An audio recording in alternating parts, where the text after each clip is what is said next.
people need the opportunity to be good at something. So then you might ask yourself, well, what's the best antidote to the discomfort of life? And you might say, well, it's comfort. And I suppose that's what you act out when you swaddle a baby. But a better antidote is something like adventure to excellence.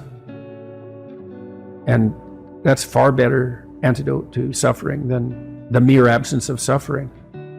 So, not to say that the mere absence of suffering, that's not nothing, you know. Stepping out of that sedation from comfort's difficult, especially if you've become routinized to it. Yeah, well, that's the difficulty of maturity. You know, the Freudians said very wisely that the good mother necessarily fails. What's that mean? It means she stops providing the comfort that insulates people against the need for adventure. I heard you say recently that a mother's ability to let her child go out into the world, knowing that they're still vulnerable and that it's now down to them and the world to look after them, that's one of the bravest things that they can do. It's the female crucifixion.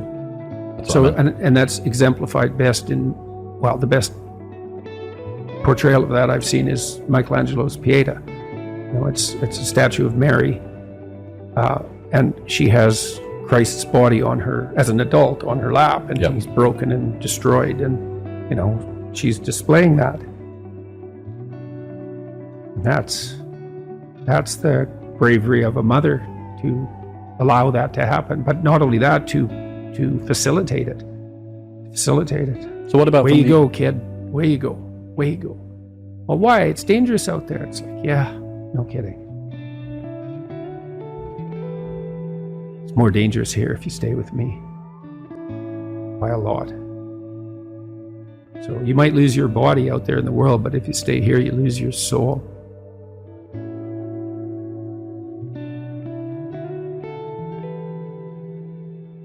Don't have one plan, right? If you're going to stake yourself on something, you should throw a couple of alternative scaffolds up beside you so that you have somewhere to go. You want to be a doctor. Okay, well, you could be a nurse. It's like, it's not a doctor, but it beats cutting your throat. You're still doing 80% of what you wanted to do. So you want to think about this during your whole life, man. If you're going to take a high risk, you want to scaffold yourself in other areas so that if it fails, the bottom doesn't drop out and you die. And it's also very much worth thinking about with regards to setting up your life in general. It's like, if you concentrate solely on your career, you can get a long way in your career. And I would say that that's a strategy that a minority of men preferentially do. That's all they do. They work like 70, 80 hours a week. They go flat out on their career. They're staking everything on the small probability of exceptional status in a narrow domain. But it's hard on them. They don't have a life. It's very difficult for them to have a family. They don't know how to take any leisure activity. Like, they get very one-dimensional. Now, it may be that unidimensionality is the price you have to pay to be exceptional at one thing, right? Because if you're going to be something like a genius level mathematician and you want to do that or a scientist, say, it's like you're in your lab all the time, you're working 70 hours a week or 80 hours a week, you're smart, you're dedicated, you're unidimensional, and that's how you get to beat all the other people who are doing that. It's the only way. But the problem is you don't get a life. Now, if you love being a scientist and you have that kind of focus of mind, well, first of all, you're a rare person, and second, you're going to pay for it. But fine, more power to you. But it's a risky business to do that. You sacrifice a lot for it, you know. And I would say most often, if you're speaking about having a healthy life, that isn't what you do. You spread yourself out more. So, you know, you have a family, you have some things that you do outside of work that are meaningful to you and useful. You have a network of friends. Well, those 3 things alone, or 4 things alone, are plenty to keep you well oriented. And then if one of those things collapses, you know, everything doesn't go. Now, the price you pay for that is, the more you strive to optimize that balance, the less likely you are to be fantastically successful at any single one of them. But you might have a very, you know, if you consider your life as a whole, that might be a winning strategy. One of the things Carl Jung said, I really liked this. He thought that men went after perfection and women went after wholeness. So they're different value, they're different, there's something different at the top of the value hierarchy. So perfection would be stake it all on one thing and look for radical success. Not that all men do that, because they don't, but we're talking about extremes, at least with regards to the men that do that. The wholeness idea is more like, well, I want one thing in my life to be 150%, or I want 5 things in my life to be 80%. Well, there's a lot more richness in a life where you have 5 things operating at 80%, but you're not operating at any of them at 150%.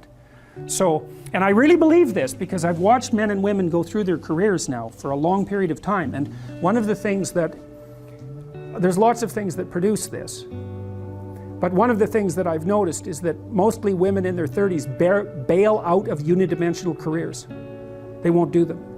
They won't put in the 80 hours a week that they would have to put in order to dominate that particular area. And it isn't, the reason that they won't do it is because they decide it's not worth it. And no wonder, because why would that be worth it? You have to ask yourself that. It's like, well, you want to be an outstanding scientist. It's like, okay, really, that's what you want, because that means that's what you do. Because you're competing with other people, you know, they're smart, they're hardworking, and if you want to be at the top, you have to be smarter and work harder than any of them. And working hard means working long hours. I mean, it also means working diligently, but in the final analysis, it's also an additive issue. If I'm smart and hardworking and I can crank out for 70 hours a week, and you do it for 30, it's like, in 2 years, I'm so far ahead of you, you will never ever catch up.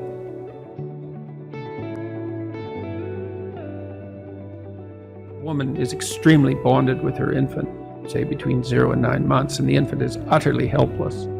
And so, complete compassion and the provision of comfort is the only job that matters, and that's really the case. And then the woman has to switch gears to some degree. The mother has to switch gears as the child starts to become more mobile, fundamentally, and more independent. She has to let go of the infant, which is a real grieving process, and she has to start to facilitate this movement towards independence. But that's a hard shift, and so partly the role of the father in that is to be an advocate for the child's independence and to comfort the mother, to let her know that that degree of security provision is no longer necessary, but also to act as an advocate for the child's outgoing desire. And so it's the Oedipal situation is not only the mother, it's also, say, the weak father, but then it's also the child. So you can imagine, because Jung believed that these negotiated agreements were relational. So, you know, you're 6, you're in grade 1, maybe you're feeling a little ill, maybe you're not, maybe you're playing with being a little ill, and maybe you're playing with exaggerating how ill you are, and your mom comes downstairs and says, you know, you've got a test today at school, maybe you haven't quite prepared for it, maybe you know you should have, and she says, but you know, you seem to have a tummy ache, maybe you're too sick to go to school. And the kid thinks, well, maybe I could just stay home and, you know, mom could tuck me in and I wouldn't have to take that test and I wouldn't have to confront the world. And he says, yeah, mom, my stomach really hurts. And away we go. And the child has made a choice. And you think, well, that's a catastrophic choice. And you think, well, children shouldn't be held accountable for choices they make at that age. It's like, that child's soon going to be an adult that's going to make very similar decisions. The choice has consequences, and to be held accountable for that is to recognize purely that the choice has consequences and that it is a choice. Now, you know, you could say, well, 95% of the blame is to be put on the mother, and maybe that's an overestimate. I think it probably is. But the child could say, Mom, you don't have to worry about me. I'm going to get up and go do this. And that's choice. And that's the right choice. So these are always chicken and egg problems, obviously, but that fleshes out the complexity of the situation. You know, if you're being enticed down a pathological road, you can accept or reject the invitation. Now, some people are better at enticing and some people enforce it more harshly. And, there's all sorts of individual variability in situations like this. But just because you're offered the bait doesn't necessarily mean that you have to take it. So, and I'm not a determinist. I do believe that people have free will, whatever that means. That's a murky subject and it gets complicated the more you look at it, but whatever. It's still a good shorthand way of describing the fact that we seem to be cursed with responsibility for our own destiny, at least to some degree.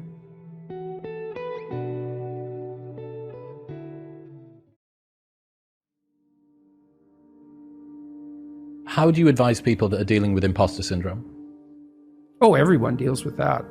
Every time you make a status shift as you move upwards, of course you have imposter syndrome, because when you first make a transition into a new role, you are an imposter because you're a beginner. You don't know what you're doing. And that doesn't mean you're a liar or a fake. And it doesn't mean you should presume more knowledge than you have. It's, what did Nietzsche say? Every great man is an actor of his own ideal. And that feeds into the imposter syndrome in some sense. If you want to move to the next stage, at some point you have to act like you're already there when you're just barely started. And that's not a lie. It's the willingness. It can be, and it can degenerate into a lie, especially if you presume more than you know. But if you move, let's say you move from being an undergraduate to a graduate student. Well, all the other graduate students and the professors know that you're just a beginning graduate student. They're not going to expect as much from you as they would from a more seasoned graduate student. So you have some leeway that's genuine, but you are, the low-rung occupier of that role. And of course you're going to feel like you're an imposter if you have any sense, because you're just barely there. You just made the transition. That's okay. That's not a problem. First of all, you have to understand that everyone with any sense who isn't narcissistic feels that. And it's actually an indication of your mental health and your competence, as long as that doesn't become crippling. It shouldn't knock you out. I'm such a phony. Well, don't be a phony. That's the first thing. If you're dealing with competent people and you admit your ignorance, the competent people never judge you harshly for that, as long as you've been paying attention. So in my classes, for example, people were often afraid to ask questions. And so sometimes I would point to people and ask them if they had a question, especially the quieter types. And they'd be afraid to ask the question because, they're revealing their ignorance. And they would assume they're the only person in the room that's that ignorant, but they're not, because if they were paying attention and they had a question, the probability that half the class had that question was really high. That's different if you're not paying attention. And so you can be ignorant, you can be an ignorant newbie, and you can even ask the questions that are necessary to ask in that position and sort of reveal your inadequacy. And as long as you're dealing with competent people and you've been paying attention, they're just going to answer your questions. And then you only have to be ignorant once. That's the thing about asking a stupid question. You only have to ask it once, then you're no longer stupid. It's very difficult to calibrate how many units of physiological preparedness you should manifest per unit of threat. Mm-hmm. Right? Because how big's the threat? And the answer is, you don't know. You wake up in the morning and you have an ache in your side. Is that nothing? Or is that the cancer that's going to kill you in 6 months? And it's pretty low probability that it's the latter, but the probability is not zero. So why shouldn't you be panicked out of your mind? And the answer is, some people are. And sometimes they're right. So the calibration of threat, especially when it's associated with novelty, is an impossibly difficult computational problem. We have like 10 different mechanisms to try to solve that. And one of the mechanisms is, there's tremendous variability in response. And if you're higher in trait neuroticism, you're going to have the problem you're described all the time. You're going to be doubtful about your competence and the validity of your position. And the only treatment we really know for that is to expose yourself to things that you're afraid of voluntarily and to become braver as a consequence of doing that. But some people have to live with that more than other people. The thing that I realized was that after a while, if you continue to disprove your imposter syndrome in the real world, you have a challenge, you're adamant that you probably won't or might not or don't deserve to get past it, and then you do, after a while, you have to admit to yourself that your imposter syndrome has nothing to do with your capacity and everything to do with your addiction about feeling like an imposter. Yeah. And well, and that does change as people age. Generally speaking, they become more agreeable, more conscientious, and lower in negative emotion. And some of that is that adaptation. You see that you've survived through various challenges, and then you can review that evidence to yourself, but also the people around you bolster you because they have confidence in you, and so their anxiety doesn't trigger your anxiety, and they'll remind you too, you know, you got this, you've done things in the past. Such a wealth of data, you know, you've done it so many times. Yeah. And yeah, I think, and that does help. I mean, it does help. People get more confident as they get older, and they accrue experience because of that. But it's subject to that underlying trait variability and sensitivity to negative emotion. I mean, there's been good psychometric analysis of self-esteem scales and neuroticism scales, and they're pretty much the same thing reversed. And so, are you confident in yourself? Self-esteem. Do you lack confidence? Trait neuroticism. And so it is harder for some people because it takes more evidence for them to dampen down their response to threat.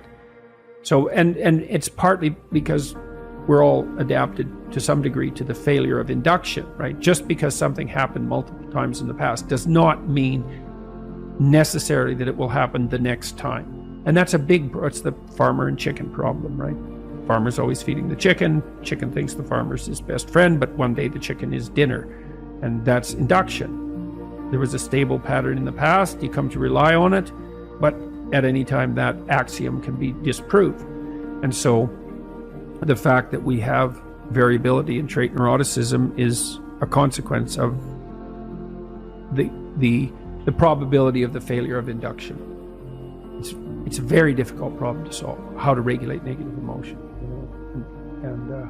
But I would say that the best way we know is to keep facing challenges voluntarily, pay attention at a rate that works for you, develop your competence. That actually stabilizes the environment around you, so it actually is less predictable and less threatening. Plus you accrue that evidence and you get the social support for doing so. That's your best pathway forward. So there's this idea that Carl Jung developed. He extracted it, I don't know from where, from some ancient writings that he was familiar with. I believe they were Jewish writings. He said that, classically speaking, traditionally speaking, God was viewed to rule being with two hands, the right hand and the left hand, and the right hand was justice, and that was you're going to get what's coming to you. But the left hand was mercy. And the idea essentially was that the cosmos could not exist without the proper combination of justice and mercy. You should get what's coming to you. But people are fallible and they make mistakes. And so it's reasonable to apply that to yourself. You know, there's an idea that's been developed by psychologists over the last few decades that people are basically narcissistic and that they generally feel that they're better at most things than other people. I don't buy that. I don't think the experimental evidence for that is very strong, and I certainly haven't seen that, for example, in my clinical practice, where I've seen that people are generally far harder on themselves than they are on other people. One example of that, I've written about this in my new book too, is that, you know, if you have a pet that's sick and you take it to the vet and you get medication, you're very likely to give the pet the entire course of medication, to go to the pharmacy to get the prescription filled, to give the pet the medication, to follow it through. But if you are the person who has the problem, yeah, you all laugh because you know the story. It's like a third of you won't even go fill the prescription, and of the remaining 2/3 of you, half won't take it to completion. And you think, well, why are people like that? And I think it's because they know themselves, they have contempt for themselves because of their flaws, and then they come to despise themselves. And I think that's a big mistake. That's too much justice and not enough mercy. And you know, Jung wrote about the biblical injunction that you should treat your neighbor as if he were yourself, essentially. But he talked about that as an equation, which was quite interesting. So, because it's often read as something like you should be nice to people, which is not what it means at all. Because first, nice is a very low-end virtue, but it isn't what it means. What it means is that you should treat your neighbor as if he or she is someone that you wish to encourage and develop, but that you should also have exactly the same attitude towards yourself, which is sort of in some sense regardless of what your opinion is of yourself. Critical, let's say, hypercritical even, which is often the case with people who are anxious or perhaps who are hyper-conscientious. You have to put forward to yourself the same sympathy, we could say, that you would extend to someone else that you cared for. That's the thing, is that you have to come to treat yourself as if you're someone that you care for. And I mean that technically. You know, you detach yourself from yourself and you think, okay, well, if I was going to construct a mode of being that was optimal for this person that I happen to be, what would that look like? And that's sort of independent of whether or not you think you deserve it. It's like, maybe you deserve it and maybe you don't. Innocent until proven guilty, that's a pretty good policy. But you should come to lay out a mode of being for yourself that gives you some credit, you know, and that will also help you in your dealings with other people. But it's often very difficult for people to do that to themselves.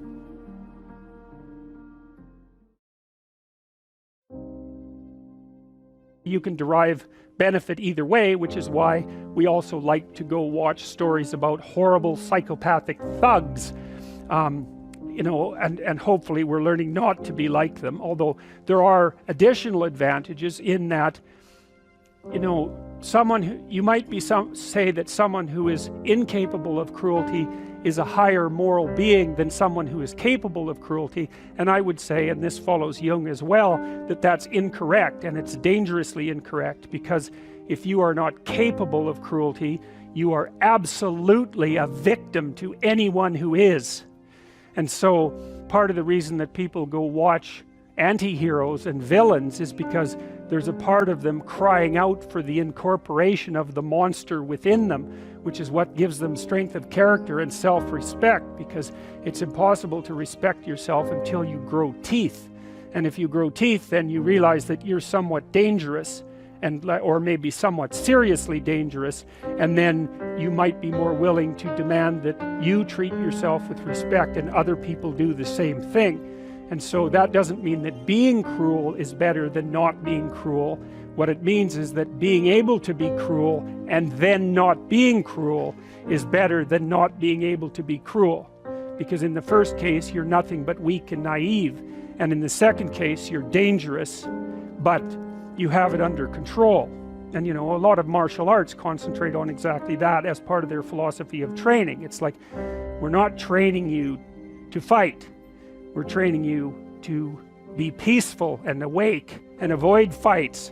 But if you happen to have to get in one, and I guess the philosophy also is that if you're competent at fighting, that actually decreases the probability that you're going to have to fight, because when someone pushes you, you'll be able to respond with confidence, and with any luck, and this is certainly the case with bullies, with any luck, a reasonable show of confidence, which is very much equivalent to a show of dominance, is going to be enough to make the bully back off.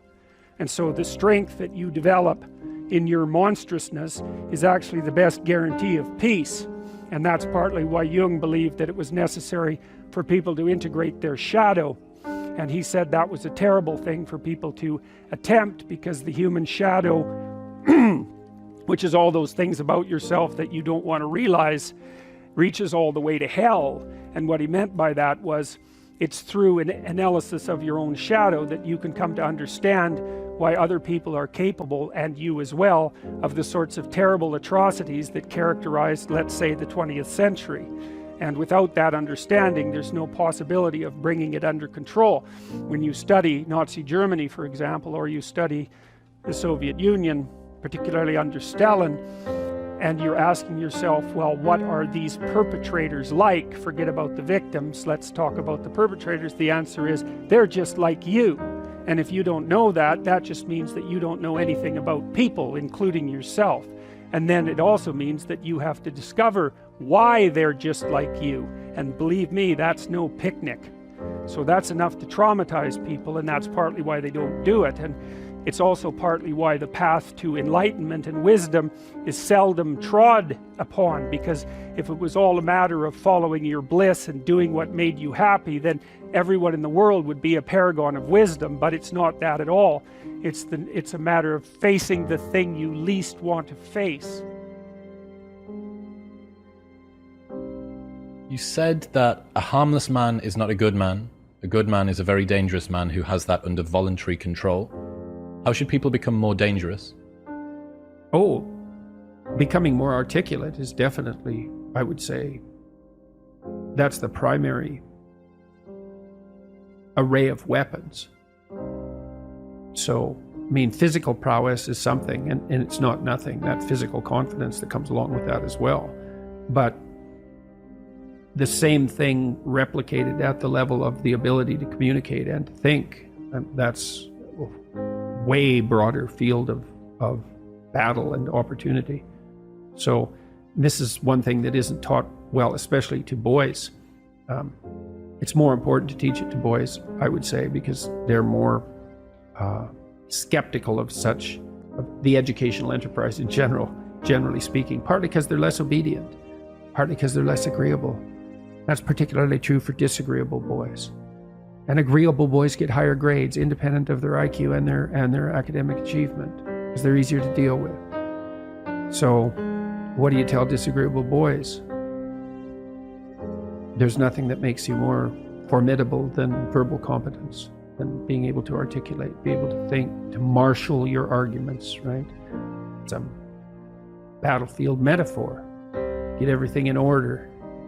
Get all your information straight, to marshal your forces. And so, I mean, that's part of the reason that rap artists are so popular, especially among disaffected young men, black and white alike, because they're unbelievably articulate. Like, they have this incredible verbal prowess. It's unbelievably attractive, and it's associated with genuine artistic and redemptive activity, often focusing on something that's approximately the voice of the underclass, let's say, but a powerful voice, right? And it's interesting to see how many young white guys identify with that. Was it Aldous Huxley that wrote Doors of Perception? Yeah. Yeah, so this is kind of an equivalent of that, right? That you have a experience which many people struggle to articulate. You take the best of us, the one that has the most precise, most articulate, erudite language. You drop them in and you say, okay, show us what you've learned. This is the equivalent, but for just a different community, a different sort of life, that maybe you don't have the ability to describe what it feels like to live on a council estate in Manchester or in, one of the neighborhoods of Brooklyn or whatever it might be. And then this person can. And it feels like it's your voice. Yeah, well, you still, if you're a young man, you still feel alienated from your place as rightful heir of the proper kingdom. I mean, that's an existential truism for everyone, particularly for every young man, because he is an outsider in many ways. He's young and juvenile and not very highly valued, and then is in some sense hurt by the inadequacies of the current king, the current culture, and is easily turned against it because of that. And that's the machinations of the evil uncle. That's the King Arthur story. That's the story of Horus and Osiris. It's an ancient story. It's the story of Sauron, and it's there all the time. And you see in rap music, in hip hop, all of that alienation being given an articulated voice in an artistic sense. And that's a good example of the power of verbal facility. And that's the route to, let's say, marketing education to young men. It's like, you want to take your rightful place in the kingdom? It's like, get your tongue straight, man. Get it under control in the highest possible sense.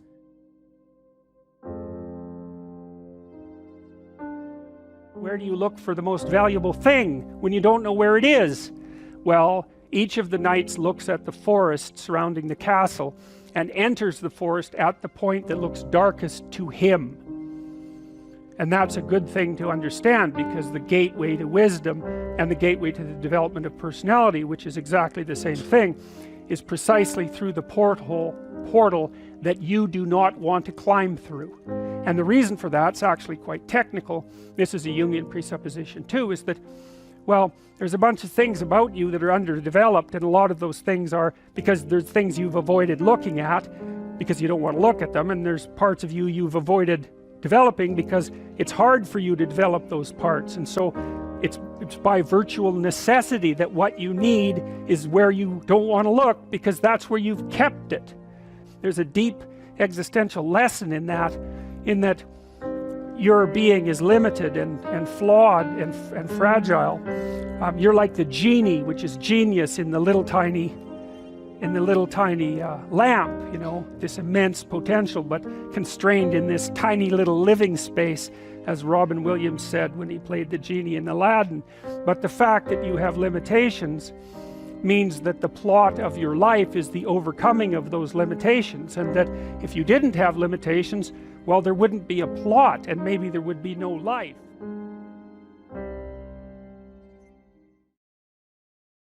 I mean, there's always parts of yourself that you can overcome. And so that's William James' moral equivalent to war, essentially. Now, if you need something to grapple with, and you probably do, you can find that. You just look inside, you'll find something to grapple with. You know, inadequacy, weakness, susceptibility to temptation, narcissism, pride, envy, revenge, resentment, frustration, lack of faith, all of that. That'll keep you occupied if you really grapple with it. And yeah, I mean, that's an ancient theological question. You know, what's up with the devil? Why does the possibility of evil exist? Why is there an eternal adversary? You see that reflected in Cain and Abel, right? At the beginning of the Genesis stories, essentially. The first two human beings are good set against an adversary. And that's what opens history, that story. You think, well, why would God construct a reality where an adversary exists? And maybe it's because all things considered, a world with an adversary is a better world, just like a garden with a snake in it is a better garden. These things aren't easy to understand. No snake, no necessity to contend with snakes. So why be awake at all? No adversary, no challenge. Why be challenged? Because maybe you're better for the challenge. And maybe that's the challenge, to see if you can be better for the challenge. But that should be internal. Well, fundamentally, if it isn't, you'll find it externally, because you'll demonize someone to turn them into Satan so that you can find an adversary. And then that's very unfortunate for you and for them. That's and the problem. It's just not as big a battle. It's like you battle with someone external who's malevolent, let's say, or you think they are, and usually you've got that mostly wrong, but not always. But if the battle is inside, which is where it's supposed to be, most fundamentally, then it's it is the ultimate challenge. And that's the infinite game. Mm-hmm. The external one is battle between good and evil on a playing field of chaos and order. It's the eternal game.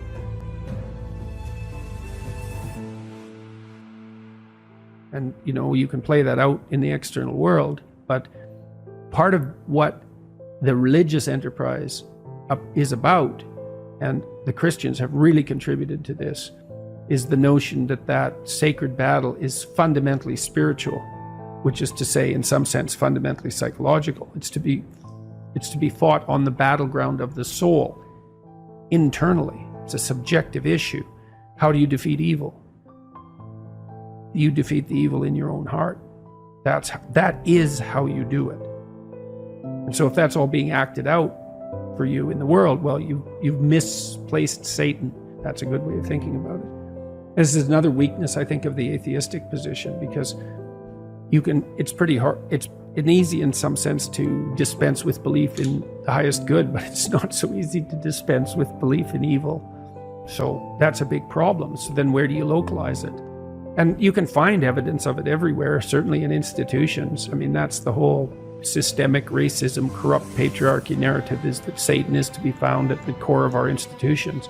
And to some degree, that's true, because everything we do is corrupt to some degree. And so then do you fight it sociologically? You're the good person and the institution is Satan? So you're so good, are you? You're so sure of that, are you? You've got everything in order, do you? And you might say, well, do you have to have everything in order before you fight evil on the sociological front? And the answer is, well, no, because you're never going to have everything in order, but you still shouldn't put the cart before the horse. It's a spiritual battle. And it's taken people thousands and thousands of years to figure this out. Now, first of all, it was the snake. What's evil? What's malevolent? The predatory reptile. Fair enough, man. I mean, we've been fighting with predatory reptiles for 60 million years as mammals. 60 million years. So it's a good first pass approximation. It's the snake, the poisonous snake, the external enemy, the predator. Well, what about the predator and other people? Oh yeah, that's even worse, man.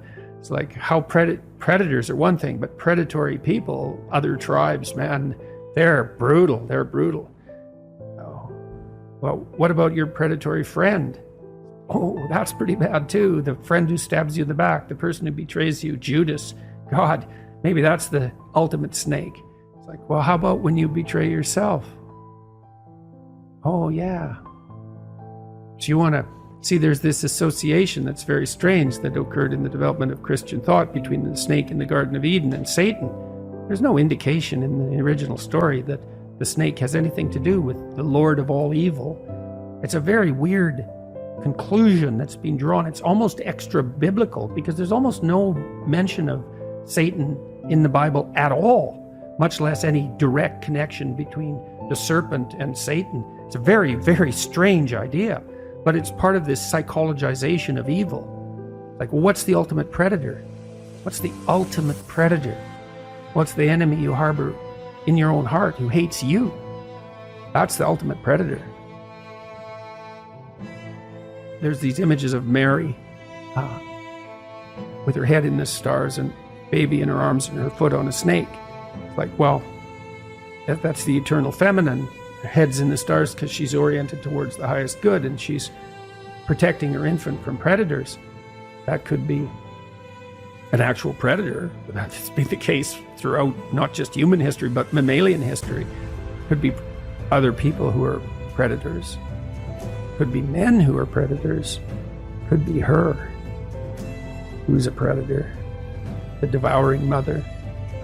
It's like, well, what's the ultimate locale of genuine evil? Well, the highest religious answer is, that's in you. That's the proper place to battle it out. And I think that's true. I think that's it's literally and metaphorically true. And I was convinced of that in part because of Solzhenitsyn's writings, because Solzhenitsyn identified the totalitarian state with the willingness of the subjects of that state, the subjects and the perpetrators at the same time, to live by lies. No totalitarian state if people don't lie. And every time you lie in support of the totalitarian state, then you're the perpetrator. And that's a psychological issue. It's like, you're going to lie to get along or not? Say, well, what does it matter? I'll go along with it. It's okay. We'll see how it matters. Because it matters. And that's all a psychodrama as far as I'm concerned. Fundamentally, when it's properly placed.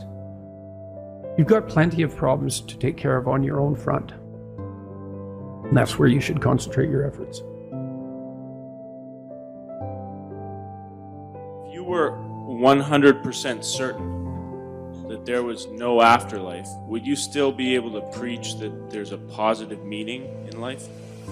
If you were 100% certain. Some atheists seem to be 100% certain, and yet they still preach that there's some positive meaning to life. Would you be one of those, or would you turn into Cain, so cynical?